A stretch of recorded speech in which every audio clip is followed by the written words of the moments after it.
नमस्कार दर्शक बंधु। आज हूँ अगस्ट मास 29 तारीख शुक्रवार। आज दिन जाकर टॉप 20 गुरुत्वपूर्ण खबर उपरे आसतु नजर पकाइबा। वीडियोटी को शेष पर्यंत देखंतु। मात्र किछि समय मध्य जानिपारे आज दिनर संपूर्ण खबर। ता पूर्व चैनल नुआ थिले चैनल को सब्सक्राइब करी रखंतु। एमिति प्रतिदिन लेटेस्ट न्यूज सर्वप्रथमे देखिबा पाई। तेबे आसतु संपूर्ण खबर उपरे परवर्ती खबर। ओडिशा आउ 3 दिन प्रबल वर्षा कारण ओडिशा उपकूल बंगोपसागर एक स्पष्ट चिन्हित लघुचाप क्षेत्र सक्रिय रही। आज यह सारा ओडिशा पश्चिम उत्तर पश्चिम दिग को गति कर प्रभाव में आगामी 3 दिन जाए राज्यर प्रबल वर्षा लगी रही। आज सारा ओडिशा वर्षा सह कलाहांडी नुआपड़ा नवरंगपुर बलांगीर और बरगड़ ही 5 जिले में प्रबल वर्षा नहीं येलो वार्निंग जारी करिछि विभाग। एसत बिजुली घड़घड़ी वर्षा सह 30 ରୁ 40 किम पवन बहिब बोली आकलन करिछि पाणीपाग विभाग। राज्य में लघुचाप प्रभाव में जारी रही वर्षा। आहरी 3 दिन वर्षा नहीं चेतावनी जारी करिछि पाणीपाग विभाग। आउ आज सारा राज्य को बिजुली घड़घड़ी सह वर्षा नहीं येलो वार्निंग जारी होइछि। सेहिपरि आसंता काली राज्यर किछि अंचल वर्षा हेबा सह सोनपुर संबलपुर झारसुगुड़ा बरगड़ जिले में प्रबल वर्षा नहीं येलो वार्निंग जारी करिछि विभाग। लघुचाप प्रभाव में 30 तारीख जाए वर्षा हेबार संभावना थिला बेली परे पागरे परिवर्तन आसिबो बोली पूर्वानुमान करिछि पाणीपाग विभाग। परवर्ती खबर। अमेरिकीय अर्थनीतिज्ञ चेतावनी। निज गोड़े कुराड़ी मारिछि अमेरिका। सेपटे अमेरिका राष्ट्रपति डोनाल्ड ट्रंप भारतीय सामग्री गुड़िक उपरे लगाइछन्ते 50% टारिफ। यह द्वारा भारतर 2/3 रप्तानी उपरे प्रभाव पड़ पारे। यह मध्य अमेरिका जनाशुना अर्थनीतिज्ञ जेफरी सहिसे कहिछन्ति जे भारत उपरे एत अधिक टारिफ लगाई ट्रंप अमेरिकार ही क्षति करिछन्ति। यह द्वारा अमेरिका विश्व एक घरिया होइजिबो एवं यार कंपनी गुड़िक बड़ मात्रा क्षति सहिबाको पड़िबो। कोलंबिया यूनिवर्सिटी प्रोफेसर सहिस एक इंटरव्यू कहते ट्रंप भारत को डराइबाको चेष्टा करुछन्ति किंतु एथिरे से सफल हेबे नहीं। ट्रंप भाबुछन्ति जे से भारत को डराई धमकाई निज काम हासिल करदेवे। यह भाविबा ठीक नुहे जे 150 कोटी जनसंख्या विशिष्ट एक देश को से डराई पारिबे। यह करी ट्रंप ब्रिक्स देशगुड़िक आहरी अधिक निकटतर करिबारे सफल हेबे। यह द्वारा भारत अमेरिका ठारू दूरे जिवो एवं रूस चीन ब्राजिल एवं विश्वर अन्य बड़ अर्थव्यवस्था गुड़िकर निकटतर होइजिवो। परवर्ती खबर। 4 दिन पर मिलिबनी पेट्रोल कारण 4 दिन पर लागिजिवो नुआ नियम रे टिके एपट सेपट हेले आउ तेल मिलिबनी।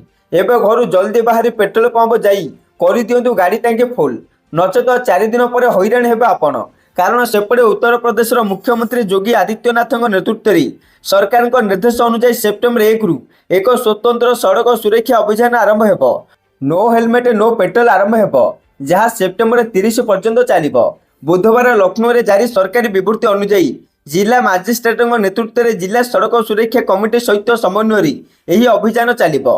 सरकार को यह निर्देश यूपीर समस्त 75 जिले में जारी हेबो। आउ यही समय मध्य पुलिस राजस्व जिला प्रशासन एवं परिवहन विभाग अधिकारी माने कार्यकारी करिबारे दायित्व नेबे।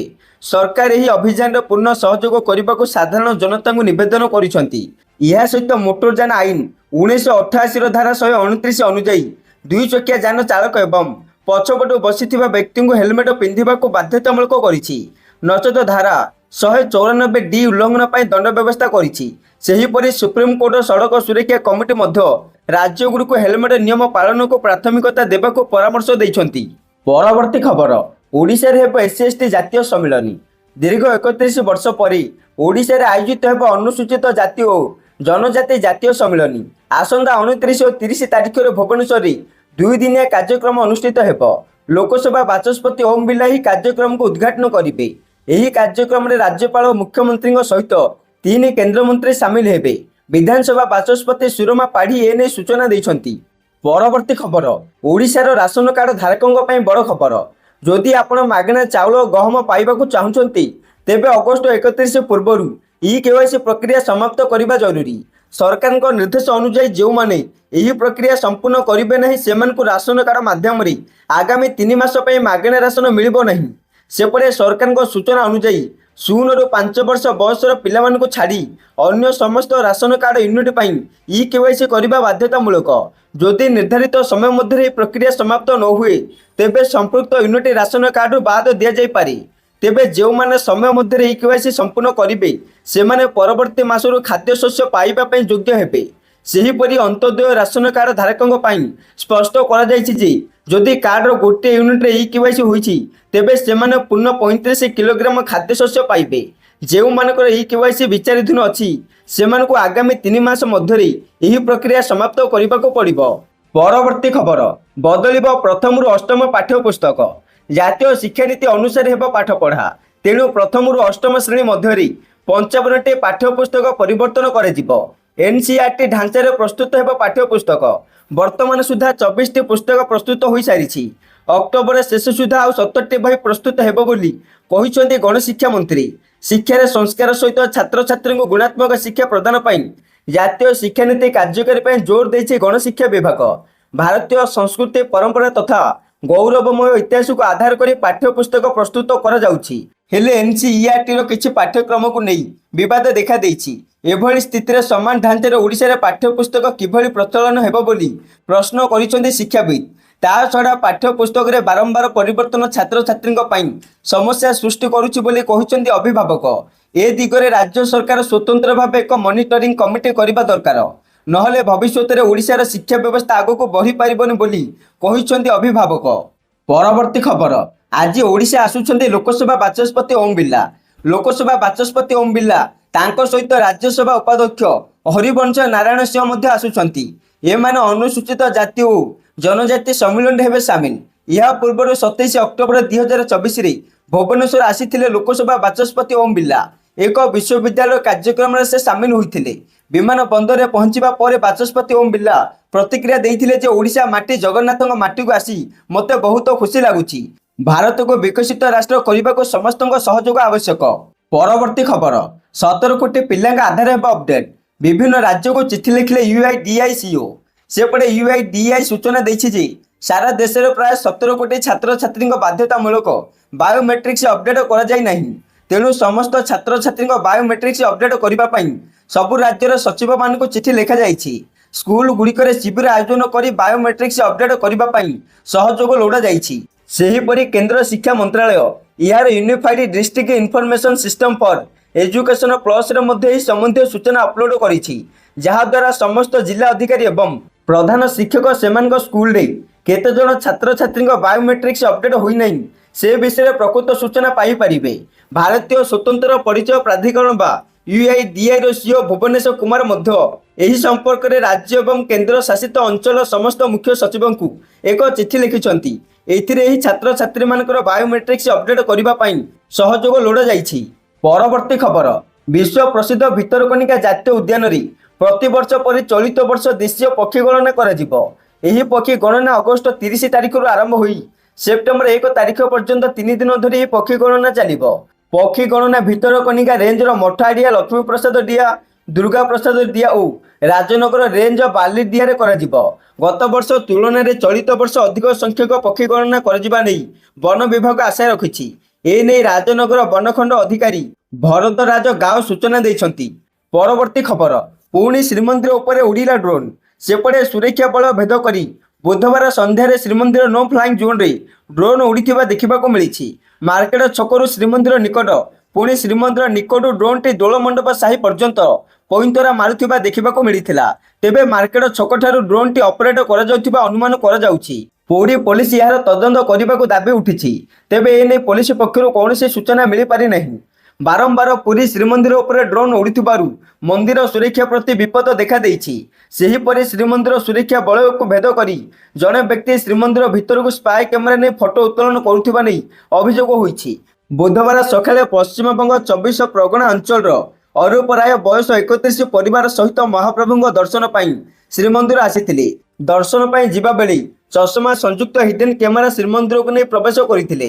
ହିଡେନ୍ କ୍ୟାମେରା ଶ୍ରୀମନ୍ଦିର ଭିତରୁ ସୁଟିଂ କରୁଥିଲା ବେଳେ ମନ୍ଦିର ସୁରକ୍ଷା କର୍ମୀ ସନ୍ଦେହ କରିଥିଲେ। ଯାଞ୍ଚ ପରେ ସମ୍ପୃକ୍ତ ବ୍ୟକ୍ତି ଜଣକ ହିଡେନ୍ କ୍ୟାମେରାରେ ଶ୍ରୀମନ୍ଦିର ଭିତର ଭିଜୁଆଲ ନେଉଥିବା ଜଣାପଡ଼ିଥିଲା। ସମ୍ପୃକ୍ତ ବ୍ୟକ୍ତିଙ୍କୁ ପ୍ରଥମେ ଗାରଦ ଓ ପରେ ସିଂହଦ୍ୱାର ଥାନାକୁ ନେଇଥିଲେ ସୁରକ୍ଷା କର୍ମୀ। ବ୍ୟକ୍ତିଙ୍କୁ ସିଂହଦ୍ୱାର ଥାନାରେ ଅଟକ ରଖି ପଚରାଉଚରା କରାଯାଉଛି। ପରବର୍ତ୍ତୀ ଖବର, ସରକାରଙ୍କ ବଡ଼ ଘୋଷଣା, ଏଣିକି ଏହି ପିଲାଙ୍କୁ ମିଳିବ ମାଗଣାରେ କୋଚିଂ। ସେପଟେ ଛତିଶଗଡ଼ ସରକାର ନିଟ୍ ଏବଂ ଜେଇର ପ୍ରସ୍ତୁତି କରୁଥିବା ପିଲାମାନଙ୍କୁ ଉପହାର ଦେଇଛନ୍ତି। ଏହି ପିଲାମାନଙ୍କୁ ମାଗଣାରେ କୋଚିଂ ଯୋଗାଇ ଦିଆଯିବ। 600 ଛାତ୍ରଛାତ୍ରୀଙ୍କୁ ମାଗଣାରେ କୋଚିଂ ଦିଆଯିବ ବୋଲି ଚୟନ କରାଯିବ। ଏମାନେ ଏକାଦଶ ଏବଂ ଦ୍ୱାଦଶ ଶ୍ରେଣୀର ଛାତ୍ରଛାତ୍ରୀ ହୋଇଥିବା ଆବଶ୍ୟକ। ସୂଚନା ମୁତାବକ ରାଜନନ୍ଦଗାଓଁ ଜିଲ୍ଲା ପ୍ରଶାସନ ପ୍ରତିଯୋଗିତାମୂଳକ ପରୀକ୍ଷାର ପ୍ରସ୍ତୁତି କରୁଥିବା ଏକାଦଶ ଏବଂ ଦ୍ୱାଦଶ ଶ୍ରେଣୀର ଛାତ୍ରଛାତ୍ରୀଙ୍କୁ ମାଗଣାରେ ନିଟ୍ ଏବଂ ଜେଇ କୋଚିଂ ପ୍ରଦାନ କରିବାର ଏକ ନୂଆ ପ୍ରୟାସ ଆରମ୍ଭ କରିଛନ୍ତି। ଏହା ବିଷୟରେ ରାଜନନ୍ଦଗାଓଁର କଲେକ୍ଟର ସର୍ବେଶ୍ୱର ନରେନ୍ଦ୍ର କହିଛନ୍ତି ଯେ ସହରର ପିଲାଙ୍କ ପାଇଁ ନିଟ୍ ଏବଂ ଜେଇର ପ୍ରସ୍ତୁତି ପାଇଁ ମାଗଣାରେ କୋଚିଂ ଆରମ୍ଭ କରାଯାଉଛି, ଯାହାଦ୍ୱାରା କୌଣସି ବି ପିଲା କୋଚିଂ ଅଭାବରୁ ନ ରହୁ। ଆହୁରି ସେ କହିଛନ୍ତି ଯେ କୋଚିଂରେ ପିଲାଙ୍କୁ ସମସ୍ତ ପ୍ରକାର ସୁବିଧା ଯୋଗାଇ ଦିଆଯିବ। ପରବର୍ତ୍ତୀ ଖବର, ବିଏମ୍ସି ଅଞ୍ଚଳରେ ସେପ୍ଟେମ୍ବର 2ୟ କିମ୍ବା 3ୟ ସପ୍ତାହରୁ ଆରମ୍ଭ ହେବ କୁକୁର ଗଣନା। ସପ୍ତାହରୁ 10 ଦିନ ମଧ୍ୟରେ ଭୁବନେଶ୍ୱରରେ ଏହି ଗଣନା ଶେଷ ହେବ। ଭେଟେନାରୀ ଡାକ୍ତରଙ୍କ ପରାମର୍ଶ ନେଇ ପ୍ରତି ୱାର୍ଡରେ ଏକକାଳୀନ ଗଣନା ଆରମ୍ଭ ହେବ। ପ୍ରତି ୱାର୍ଡ ପାଇଁ 3ରୁ 4 ଜଣ ଅଧିକାରୀ ରହିବେ। ଏହି ଗଣନା ପରେ ସହରରେ କେତେ କୁକୁର ଅଛନ୍ତି ତାର ପ୍ରକୃତ ତଥ୍ୟ ଜଣାପଡ଼ିବ। ବହୁତ ଦିନ ଆଗରୁ ଏକ ସର୍ଭେ ହୋଇଥିଲା। ନିର୍ଦ୍ଦିଷ୍ଟ ଡାଟା ବା ତଥ୍ୟ ଜାଣିବା ପାଇଁ ଏବେ ପୁଣି ବିଏମ୍ସି କୁକୁର ଗଣନା କରିବ। ଗଣମାଧ୍ୟମରେ ବିଭିନ୍ନ ତଥ୍ୟ ଆସୁଛି, କିନ୍ତୁ ଏକ ବିଏମ୍ସି ତରଫରୁ ସୁନିଶ୍ଚିତ ତଥ୍ୟ ଦିଆଯିବ। ଗଣନା ଲାଗି ନିର୍ଦ୍ଦିଷ୍ଟ ଟ୍ରେନିଂ ଦିଆଯିବ। ଏହା ସହିତ ସାନିଟେସନରେ କାମ କରୁଥିବା ଲୋକ ମଧ୍ୟ ସାମିଲ ହେବେ। ପରବର୍ତ୍ତୀ ଖବର, ବର୍ଷା ପରେ ମାଡ଼ି ଆସିବ ପ୍ରବଳ ଝାଡ଼, ସାରା ଦେଶକୁ କରିବ କଲବଲ। ସେପଟେ ସେପ୍ଟେମ୍ବର 2ୟ ସପ୍ତାହରୁ ଦେଶରୁ ପ୍ରାୟତଃ ମୌସୁମୀ ଚାଲି ଯାଇଥାଏ, କିନ୍ତୁ ଏଥର ପାଣିପାଗରେ ବଡ଼ ଅସମାନତା ଦେଖିବାକୁ ମିଳିବ। ମୌସୁମୀ ଯିବାରେ ବିଳମ୍ବ ହେବ, କିନ୍ତୁ ଏହାରି ଭିତରେ ଅନୁଭୂତ ହେବ ଅସହ୍ୟ ଝାଡ଼। ଦେଶର ଅଧିକାଂଶ ଅଞ୍ଚଳରେ ବର୍ଷା ଓ ବନ୍ୟା ବିପଦ ଲାଗି ରହିଥିଲା ବେଳେ ଶୀତକୁ ନେଇ ଆସିଛି ଥରେଇଲା ଭଳି ଖବର। ସେପଟେ ବିଶ୍ୱ ପାଣିପାଗ ସଂଗଠନ ବା WMOର ଆକଳନ ଅନୁସାରେ ଚଳିତ ବର୍ଷ ଶେଷ ଆଡ଼କୁ ଲା ନିନା ପରିସ୍ଥିତି ସୃଷ୍ଟି ହେବାର 60% ସମ୍ଭାବନା ରହିଛି, ଯାହାର ପ୍ରଭାବରେ ଶୀତ ଋତୁରେ ଭାରତରେ ପ୍ରବଳ ଶୀତ ଅନୁଭୂତ ହେବ। ପରବର୍ତ୍ତୀ ଖବର, ଭାଜପା ପାଇଁ ନିଷ୍ପତ୍ତି ନେଉଛି କିଏ? ଖୁଲାସା କଲେ ମୋହନ ଭାଗବତ। ସେପଟେ ରାଷ୍ଟ୍ରୀୟ ସ୍ୱୟଂସେବକ ସଂଘର ମୁଖ୍ୟ ମୋହନ ଭାଗବତ ସଂଘର ସଂଘଯାତ୍ରାର 100 ବର୍ଷ ଶୀର୍ଷକ 3 ଦିନିଆ ବକ୍ତୃତା କାର୍ଯ୍ୟକ୍ରମରେ ଯୋଗଦେଇ ଶିକ୍ଷା, ସଂସ୍କୃତି ଓ ସଂଘର ଭୂମିକା ଉପରେ ନିଜର ମତ ରଖିଛନ୍ତି। ଏହି ଅବସରରେ ସେ କହିଛନ୍ତି, RSS ଭାଜପା ପାଇଁ ନିଷ୍ପତ୍ତି ନେଇଥାଏ ବୋଲି କଥା ସତ୍ୟ ନୁହେଁ। RSS ଏକ ସ୍ୱାଧୀନ ଏବଂ ସ୍ୱୟଂ ଶାସିତ ସଂଗଠନ। ଆମେ ପ୍ରତ୍ୟେକ ସରକାରଙ୍କ ସହିତ ଭଲ ସମନ୍ୱୟ ରଖୁଛୁ, କେବଳ ଏହି ସରକାରଙ୍କ ସହିତ ନୁହେଁ। ଏହା ସହିତ ମୋହନ ଭାଗବତ ଆହୁରି କହିଛନ୍ତି ଯେ ବ୍ରିଟିଶମାନେ ଭାରତରେ ନିଜର ଶିକ୍ଷା ବ୍ୟବସ୍ଥା ଲାଗୁ କରିଥିଲେ, ଯାହା ଫଳରେ ଭାରତୀୟ ଶିକ୍ଷା ବ୍ୟବସ୍ଥା ବିଲୁପ୍ତ ହୋଇଯାଇଥିଲା। ଶିକ୍ଷା କେବଳ ତଥ୍ୟ ସଂଗ୍ରହ ନୁହେଁ, ଏହା ଏକ ବ୍ୟକ୍ତିକୁ ସଂସ୍କାରୀ କରିବାର ମାଧ୍ୟମ। ତେଣୁ ଛାତ୍ରଛାତ୍ରୀମାନେ ନିଜର ଅତୀତ ବିଷୟରେ ଜାଣିବା ଆବଶ୍ୟକ। ସେ ଜାତୀୟ ଶିକ୍ଷାନୀତିକୁ ସଠିକ୍ ଦିଗରେ ଏକ ପଦକ୍ଷେପ ବୋଲି ପ୍ରଶଂସା କରିଛନ୍ତି ଏବଂ ଏହା ପଞ୍ଚକୋଷୀୟ ଶିକ୍ଷା ପାଇଁ ବ୍ୟବସ୍ଥା ରଖୁଥିବା କହିଛନ୍ତି। ପରବର୍ତ୍ତୀ ଖବର, ମାର୍ଚ୍ଚ 2026ରୁ ସ୍କୁଲରେ ବ୍ୟାନ୍ ହେବ ସ୍ମାର୍ଟଫୋନ୍ ଓ ସ୍ମାର୍ଟ ଡିଭାଇସ୍। ସ୍କୁଲ ସମୟରେ ସ୍ମାର୍ଟଫୋନ୍ କିମ୍ବା ସ୍ମାର୍ଟ ଡିଭାଇସ୍ ବ୍ୟବହାର କରିପାରିବେନି ଛାତ୍ରଛାତ୍ରୀ। ପାଠପଢ଼ା ସମୟରେ ଏହାକୁ ସମ୍ପୂର୍ଣ୍ଣ ବ୍ୟାନ୍ କରାଯିବ। ମାର୍ଚ୍ଚ 2026 ଠାରୁ ଦକ୍ଷିଣ କୋରିଆରେ ଏହି ନିୟମ ଲାଗୁ ହେବ। ଏନେଇ ଦକ୍ଷିଣ କୋରିଆରେ ଏକ ବିଲ୍ ପାସ୍ ହୋଇଥିବା ଅନ୍ତର୍ଜାତୀୟ ଗଣମାଧ୍ୟମ ରୟଟର୍ସ ରିପୋର୍ଟ ପ୍ରକାଶ କରିଛି। ଛାତ୍ରଛାତ୍ରୀମାନଙ୍କୁ ଅତ୍ୟଧିକ ଫୋନ୍ ବ୍ୟବହାର ଏବଂ ସୋସିଆଲ ମିଡିଆ ନିଶାର କ୍ଷତିକାରକ ପ୍ରଭାବରୁ ରକ୍ଷା କରିବା ପାଇଁ ଏହି ପଦକ୍ଷେପ ଆବଶ୍ୟକ ବୋଲି ଦକ୍ଷିଣ କୋରିଆ ସାଂସଦମାନେ କହିଛନ୍ତି। ଦକ୍ଷିଣ କୋରିଆ ସଂସଦରେ ଏହି ବିଲ୍ ଉଭୟ ଶାସକ ଓ ବିରୋଧୀଙ୍କ ମାଧ୍ୟମରେ ବ୍ୟାପକ ସମର୍ଥନରେ ପାସ୍ ହୋଇଥିଲା। ଆଉ 2026 ମାର୍ଚ୍ଚ ଠାରୁ ଏହା ଦେଶରେ ଲାଗୁ ହେବ। ପରବର୍ତ୍ତୀ ଖବର, ପବିତ୍ର ନୂଆଖାଇ ପର୍ବର ଶୁଭେଚ୍ଛା ଜଣାଇଲେ ମୁଖ୍ୟମନ୍ତ୍ରୀ। ଗତକାଲି ଥିଲା ପବିତ୍ର ନୂଆଖାଇ ପର୍ବ। ଏହି ପର୍ବକୁ ପଶ୍ଚିମ ଓଡ଼ିଶାର ଲୋକ ବହୁତ ଧୁମଧାମର ସହ ପାଳନ କରନ୍ତି। ତେଣୁ ନୂଆଖାଇର ଶୁଭେଚ୍ଛା ଜଣାଇଲେ ମୁଖ୍ୟମନ୍ତ୍ରୀ ମୋହନ ଚରଣ ମାଝୀ। ଏକ ଭିଡ଼ିଓ ମାଧ୍ୟମରେ ମୁଖ୍ୟମନ୍ତ୍ରୀ କହିଛନ୍ତି ଯେ ଆମର ସଂସ୍କୃତି, ସମୃଦ୍ଧି ଓ ଏକତାର ପ୍ରତୀକ ନୂଆଖାଇ ତିହାର। ନୂଆ ଆଶା ନେଇ ଆସିଥିବା ଏହି ଉତ୍ସବ ସମସ୍ତଙ୍କୁ ଜୀବନରେ ସୁଖ, ଶାନ୍ତି ଓ ସମୃଦ୍ଧି ଭରି ଦେଉ। ଏହା ହିଁ ମୁଁ ମା ସମଲେଇଙ୍କ ପାଖରେ ଗୁହାରି କରୁଛି। ଏହା ସହିତ 2036 ସୁଦ୍ଧା ବିକଶିତ ଓଡ଼ିଶା ଗଠନ ପାଇଁ ସମସ୍ତଙ୍କ ଯୋଗଦାନ ପାଇଁ ଆହ୍ୱାନ କଲେ ମୁଖ୍ୟମନ୍ତ୍ରୀ। ପରବର୍ତ୍ତୀ ଖବର, ଗ୍ରାହକମାନଙ୍କ ପାଇଁ ଖୁସି ଖବର, କାରଣ କ୍ଷୀର, ପନିରରୁ ଆରମ୍ଭ କରି ରୁଟି ପର୍ଯ୍ୟନ୍ତ ଅତ୍ୟାବଶ୍ୟକ ଖାଦ୍ୟ ଉପରେ ହେବ GST ଛାଡ଼। 5ରୁ 18% GST ଲାଗୁ ହୋଇଥିବା ଖାଦ୍ୟ ଏବଂ ସାମଗ୍ରୀ ଉପରେ ଛାଡ଼ କରାଯିବ GST।